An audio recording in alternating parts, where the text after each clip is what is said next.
प्रभु यीशु मसीह के मधुर और मीठे नाम में आज दिनांक 9 मार्च दिन बुधवार को हम आप सबका स्वागत करते हैं। आज के दिन के लिए जो वचन है वो लिया गया है यूहन्ना की पुस्तक उसका 9 अध्याय और उसका 31 पद।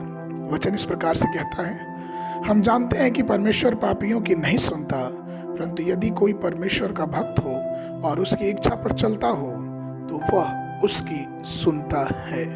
प्रभु में मेरे प्रिय लोगों, हमारा परमेश्वर हमारी इच्छा को जानता है, वह हमारे कार्यों को जानता है और हमारे कार्यों के अनुसार हमारी प्रार्थना को सुनता है।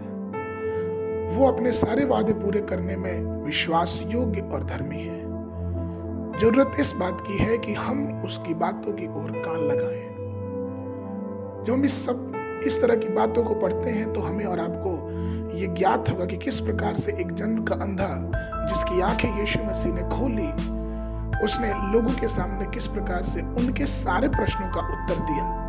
यूहन्ना 9 और 31 में इस प्रकार से लिखा है, हम जानते हैं कि परमेश्वर पापियों की नहीं सुनता, परंतु यदि परमेश्वर का भक्त हो और उसकी इच्छा पर चलता हो तो वो उसकी सुनता है।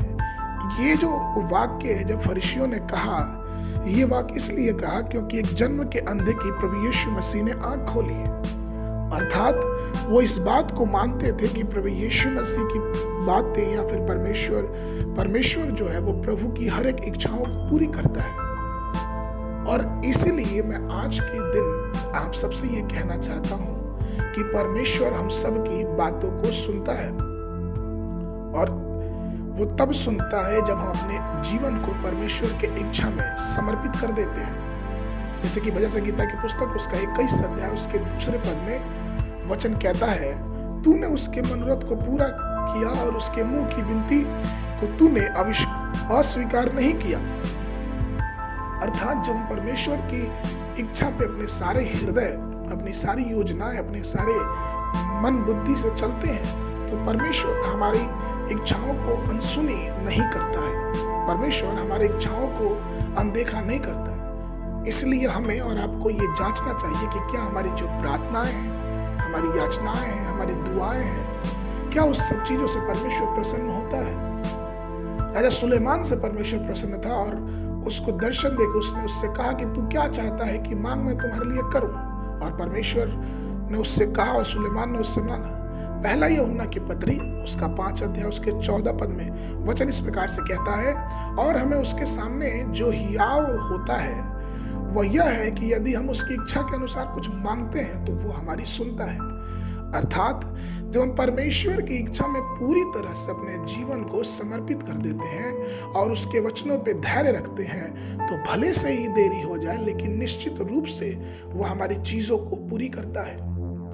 कई बार हम इंतजार करना नहीं चाहते और इसका परिणाम हमने उत्पत्ति की पुस्तक में सारा और इब्राहिम के जीवन में देखा कि जब परमेश्वर ने सारा से वादा कर दिया था कि वो उसे एक पुत्र देगा, उसके वंशज को बढ़ाएगा, लेकिन सारा परमेश्वर के वादों पे स्थिर ना रह सकी, उसकी इच्छाओं पे स्थिर ना रह सकी, और उसने अपने दासी हाजिरा को इब्राहिम को दे दिया। और हाजिरा से जो बच्चा पैदा हुआ वो आज तक इसराइल के लिए मेल का कारण नहीं रहा। आज भी हम जानते हैं कि किस प्रकार से इसराइलियों और इश्माइलियों में मेल नहीं है।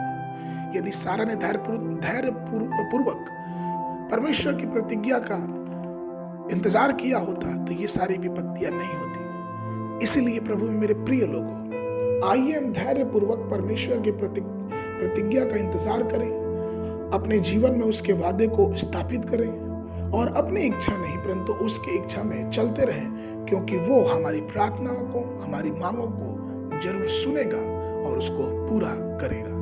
आज के मनन के लिए जो पद है वो लिया गया है पहला शमूएल की पुस्तक उसका 2 अध्याय उसका 35 पद। वचन इस प्रकार से कहता है, और मैं अपने लिए एक विश्वास योग्य याजक ठहराऊंगा जो मेरे हृदय और मन की इच्छा के अनुसार किया करेगा, और मैं उसका घर बसाऊंगा और स्थिर करूंगा, और वह मेरे अभिषेक के आगे सब दिन चला फिरा करेगा।